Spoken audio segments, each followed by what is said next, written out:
You are listening to the Eating Disorders Recovery Podcast with me, Tabitha Farrar. Hello there, welcome to this week's podcast. This week is a conversation that I had with a therapist called Danielle Grossman, and Danielle practices in Truckee. And you know what? That's all I'm going to say about that. I'm just going to go straight onto this conversation because we just talk about Danielle being a therapist and Danielle being a therapist who treats eating disorders and what that's like for a therapist. The first question I asked Danielle was to tell us a little bit about herself. So here she is. Sure. So I'm excited to be on this podcast. I really enjoy listening to it. I am a marriage and family therapist in Truckee, California. I've been working in the counseling field for about 20 years, and I have been in private practice licensed since 2005. I actually started out in the field not intending to work with eating disorders at all. And what happened was, even though I would refer out, if somebody contacted me wanting eating disorder treatment, I would refer them out. But what I found pretty quickly was I had a lot of people who were talking a lot about food and were clearly struggling with food, even though they hadn't said that as their presenting problem. So once that started happening, I started doing some more research into the field, and that's what brought me to our conversation today. Right, and so you started. You that's how you got into the field of eating disorders. Yeah. And so, well, when you first started working, I guess, or exploring into the field of eating disorders, what did you find and what were your impressions? I was shocked. So everything I thought I knew about eating disorders, trying to think if anything was accurate, but pretty much everything I thought I knew about eating disorders was wrong. What did you think you knew? First of all, what did you think you knew about eating disorders? What were your perceptions at that time?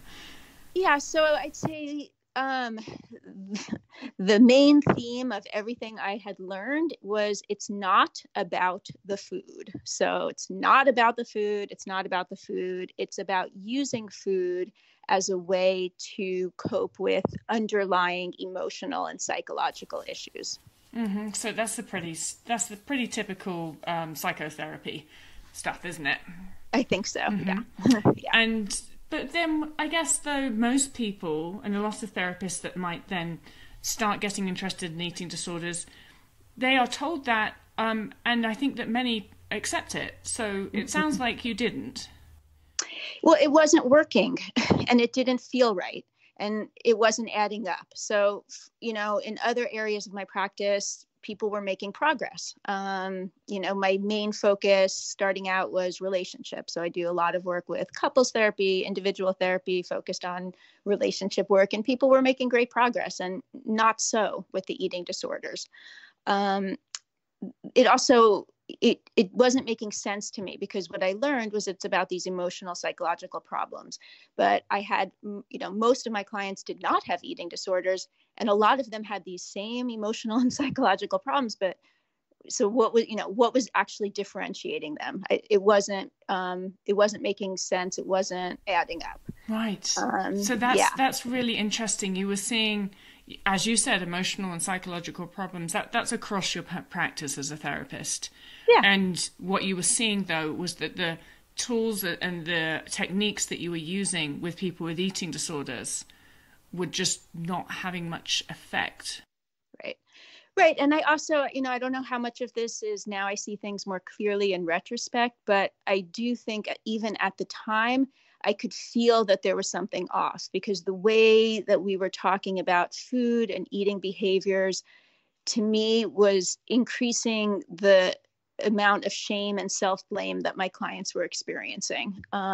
They'd be embarrassed to report that our intervention didn't work, and they were so bummed in themselves and disappointed and feeling hopeless and failing,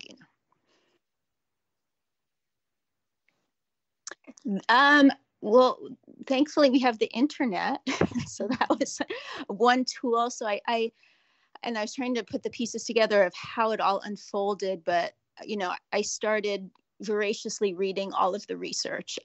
So, the names that I recall at the top of the list was, Dr. K, Dr. Laura Hill, Cynthia Bullock, all the neuroscience. And then also a whole field of weight science, the Health at Every Size, Linda Bacon, Deb Burgard, so I'd say those two main areas completely dismantled everything I had thought about eating disorders. I guess I'm still interested, though. I'm still interested to understand what was it about, because you didn't go in specifically wanting to work with people with eating disorders, and I think, or I project that what happens to many therapists is they might get a couple of cases of eating disorders and have a similar experience to you where stuff doesn't really work, and then they just think to themselves, eating disorders are really difficult and I don't want to go there. I'm just going to stick to non-eating disorders clients and go because the stuff that's sort of working. And because I hear a lot from therapists or people trying to find therapists, a lot of people are like, I don't want to work with eating disorders. That's too difficult. Mm-hmm.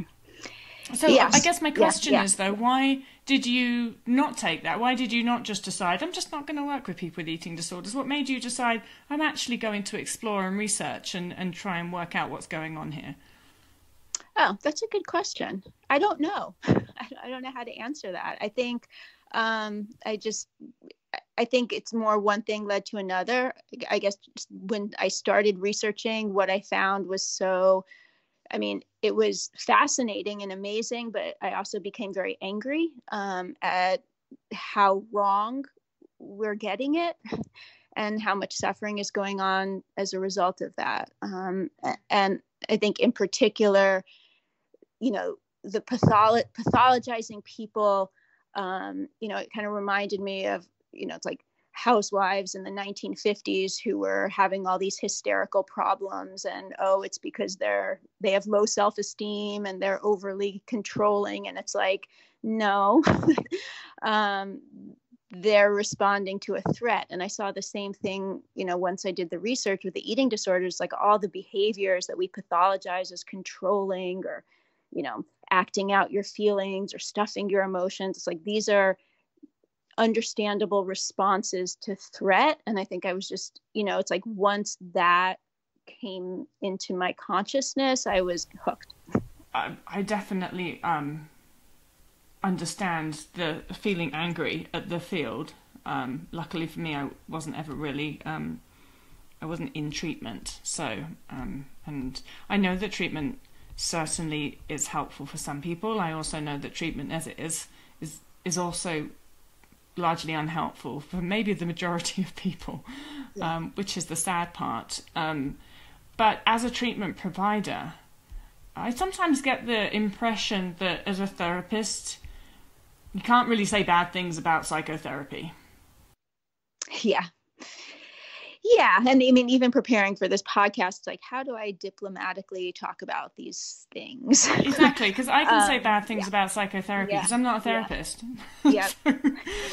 I can just give my opinion and hope people will listen to it. Well, they have no choice if they're listening to this podcast.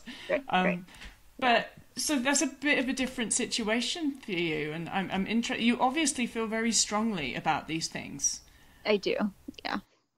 Absolutely. Yeah. And it's awkward. I mean, it is an awkward feeling, and I don't know, how to bring it up with colleagues or if I should bring it up. I think it's complicated by the fact that I was not trained as an expert in eating disorders. So that's an additional awkwardness, especially talking to people who have been trained in that way. So I'll let you into a secret. I wasn't trained as an expert in eating disorders either, not formally.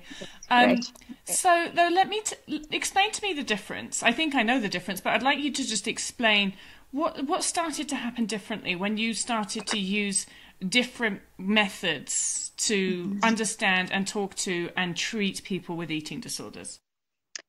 Yeah, I'd say the most powerful piece was that, when I explained more of the threat framework and, help people understand like, hey, this is I know Dr. Gaudiani calls it the cave person brain. I call it the primitive brain body. So this is just your primitive brain body responding to what it perceives as a threat to survival.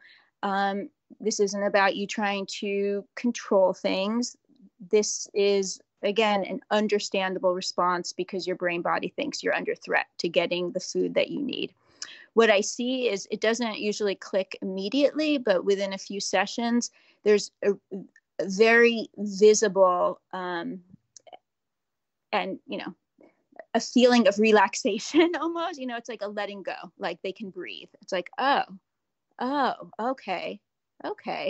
And then once that starts happening, I can connect with the part of the person who's able to observe this pattern. It's very similar to when I do work with people with trauma, where they can say like, oh, yeah, my brain body is responding as if this is a threat to my survival. But, at least part of me knows that it isn't. So what can I do differently to move forward and reduce this threat mode? Mm-hmm. Yeah. And so it's quite, it's I guess, much more in the case of we're observing your brain and your body, and if you reframe this as this is how your body is perceiving a biological threat, and we can start to understand that actually everything that your brain is doing makes complete sense. Nothing's broken. I know, nothing's broken. It's actually doing exactly what it should be doing. I totally agree. And it's, people get so deeply and understandably like, confused about like, who am I? Am I the eating disorder? Is this, who I am? And certainly like, what does this mean about me? It must mean all these terrible things about me. And it just, this downward cycle of shame and self-blame. Yeah. I think, because often I say, well, I take a biological approach to eating disorders, and sometimes people don't really know what that means, or that they think that if you're just talking biology, then it's just straight going to be biology, but biology affects everything. And I think the best I often describe to people is it's a bit like what happens to a woman when we say that her biological clock is ticking and all she can think about is having children. And that happens to some, and everybody understands that and goes like, oh yeah, that's really strong. Like that's something that you can't fight. It feels really strong and it feels really instinctual. And that's what happens, that's what that biology is doing when your brain thinks that you're under threat because you haven't had enough food. Yeah, absolutely. It's really strong. And it makes you a little bit crazy, like many women probably imagine themselves to be when they decide that they want kids. Yeah, and I think that's the other thing that struck me as so important is these are survival level threats, right? This isn't like, oh, I want to be thin, or I prefer not to eat that, or I'm being resistant to treatment. These people are, you're terrified, right? It's a survival level threat and it takes over, right? So whether it's the, migratory response that you talk about, or internalized sense of my hunger is not safe, I'm not safe in my body, like it's so deep and strong. And just as you're saying, it takes over. It takes over your thoughts. It takes over your feelings. It takes over your physical sensations. It takes over your behaviors. I was broody for a week once, and I'm not a maternal person, so I was actually surprised I was ever even broody for a week. And it was insane. It was really weird. I was like hyper aware of children and babies. I am not a children or baby person, but my brain was just all over that. And so it really reminded me of just what my brain was like about food when it wasn't getting enough of it. It was just fascinating how when something biological needs to happen, it just uses all your emotions and your thoughts and everything to shift you in the direction that your biology wants you to go. Right. Yeah. Genius, actually. Yes, we've survived for reasons. Yes. Mm-hmm. Genius. Yeah. So as a therapist who's gone through a little bit of a journey in terms of being taught one way, this is how you treat eating disorders, and then sort of realizing, well, that's not actually working, and then maybe and doing some exploration of your own. Do you still, which is quite an investment, isn't it? That's an investment of your time to do all of that. Do you still treat people without eating disorders, or do you just stick to people with eating disorders now? I'd say primarily not eating disorders, maybe, 70-30 percentages wise. So I'd say I have, some segment of my practice is eating disorders and some not. Do you see are there any other areas of your practice where you've seen a similar thing happen, where actually the straight out psychoanalytical or psychotherapy approach, you've actually thought, you know what, there's something else going on here? Or has that just been what's happened just in that section of people just with eating disorders? That's a great question. I think my deeper understanding of the brain, both in, getting training and learning about trauma, and also the research I've done into eating disorders, has shifted, I'd say, my work with all of my clients. Kind of really, because I also work with a lot of anxiety disorders, and it's, very similar, right? It's really a matter of saying, hey, here's my body brain response to what it perceives as too much, too scary, too overwhelming. Can I, use mindfulness practices and compassionately observe that? And then that opens up choices. And even when I'm working with couples, it's, it's very similar. It's like, hey, we're locked into this fear pattern that we're defending to our death, right? But, once you can step back and observe and say, like, wow, we're behaving as if these are threats to our survival. Maybe there are other options here to, retrain, our relationship to come down off that fight or flight ledge. Another thing I'm interested in, and I just am interested in all of this because I love it when a therapist is open enough to learn something different, and open enough to sort of maybe wonder that maybe the things that they've been taught aren't actually the whole story. I have observed / projected on therapists that often they don't want to hear about the biological stuff because it feels like a threat to their practice of psychotherapy. I'm interested as to why maybe you didn't see it or feel it to be a threat, or maybe I'm just making that up and therapists don't feel that. I did not feel it as a threat, and I think it's because it wasn't my area of expertise, or at least that's my projection, right, of maybe why others feel more of a threat. I do wonder, it's like if someone came to me at this point in my practice and said, like, hey, you're getting it completely wrong when it comes to couples therapy, like that would be very hard. I would hope that I would be open. But I have reflected on this, and I think first of all, your podcast and the writing you've done, Tabitha, I love it because it really explains clearly what is happening in an eating disorder. And I don't actually think that most therapists, even if they, start looking at more of the neurobiological explanations, I think it's still confusing. And so I think part of what they come away thinking is, okay, it's not just about emotional and psychological issues. It's also about making sure people get enough food. So let's make sure they get enough food, and then we'll continue to see these behaviors, thoughts, and emotions that go on in the eating disorder through the lens of psychological and emotional issues. So I think that's one thing that happens. Also, I do think it's a threat in this, or it can be perceived as a threat. As if suddenly we're not going to be treating the whole person. We're just going to be treating them like, animal behavior modification.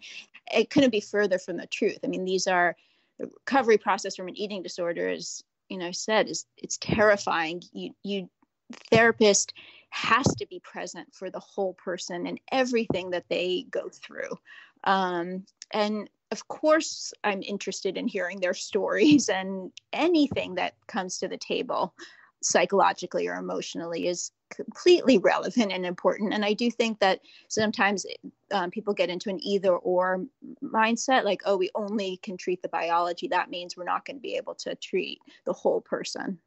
That's fascinating, especially because our biology uses our psychology or our emotions definitely to motivate us to behave in specific ways, and understanding that can be, I think, is a game changer for many people, not just in eating disorder stuff, probably in many things. So what do you, if you could be talking right now to a therapist that maybe was in a similar position to where you once were, where you maybe see a few eating disorder patients, it's not the majority of your practice, you've been taught what you've been taught about eating disorders, and you're just beginning to notice that these particular patients are the more frustrating ones. You're beginning to feel that bit of, am I doing something wrong? Is something not working here? Like, what's going on? And maybe beginning to feel like, I think many therapists do, you know what, I'm just going to not treat people with eating disorders. Mm-hmm. What would your advice be to anybody listening that's in that situation? I think it's actually not as complicated and, confusing as it may seem. I think, the treatment, or at least the framework for treatment, is quite simple. I don't mean it's not endlessly variable based on the individual. I mean, every single person with problems around eating has their own story, their own triggers, their own pattern, but there is a simplicity to it where it's like this person is under, threat. I call it chronic threat mode, right? So their brain perceives that there's a threat to getting the food that they want or need. And there's also a threat, brain also perceives a threat to eating the food they want or need. So that's the whole pattern, right? So, I don't know if that sounds simple to somebody who hasn't, worked to get to that point. And to me, it's somewhat simple. So my advice would be like, sometimes I when I give presentations about this material, I say, okay, close your eyes and, imagine a whiteboard in your mind and write everything you know about eating disorders on it. Okay, now take a wet eraser and erase everything there and kind of rebuild it from the ground up. So I'd say my advice is like, can you, to a therapist, say like, can you do that? And if you do start to build it from the ground up, it's really not that complicated. Right. So do you think that being a family therapist, do you think that has helped you in being an eating disorder therapist as well, or treating eating disorders? That's a good question. Let me think about it for a moment. So you mean my experiences in terms of understanding the interpersonal dynamics in families? Often there are families involved and worried and concerned. Of course, in any mental health crisis, but I'm just interested as to if being a family therapist set you up for anything in particular to help you in this field. I mean, I am comfortable working with the parents or caregivers or, any support people. That's not a stretch for me. So I'm always happy and wanting to invite people into the process. And do you find that you sometimes have to help family members, not just family members, actually probably clients themselves, actually take a different look at eating disorders? Because if somebody's been in therapy, or if a family has been in therapy for an eating disorder for a while, then usually they have been told that it's all about control and that it's all, this, that, and the other. Yeah, and that's another awkward and difficult piece of it. Because, I think with the family members, it's easier for me to just, provide the education about it and say, hey, no, this is really what's going on. With the clients, when they come in and they tell me, this is what my eating disorder is about, as a therapist, I'm not trained to tell my clients that they're wrong about their own experiences. So that is difficult. And I've, over the years tried to find graceful, I don't know if I'm always successful, graceful ways of validating their experience and helping them look at a different way of interpreting their experience. Because I think that's where things go off the rails. I'm not saying, hey, your feelings are wrong or your experiences are wrong, but how did you create a story about them to yourself? Yeah. How did you come to that conclusion? Yeah. Fantastic. Yeah. Danielle, if people want to find out more about you, where can they find you?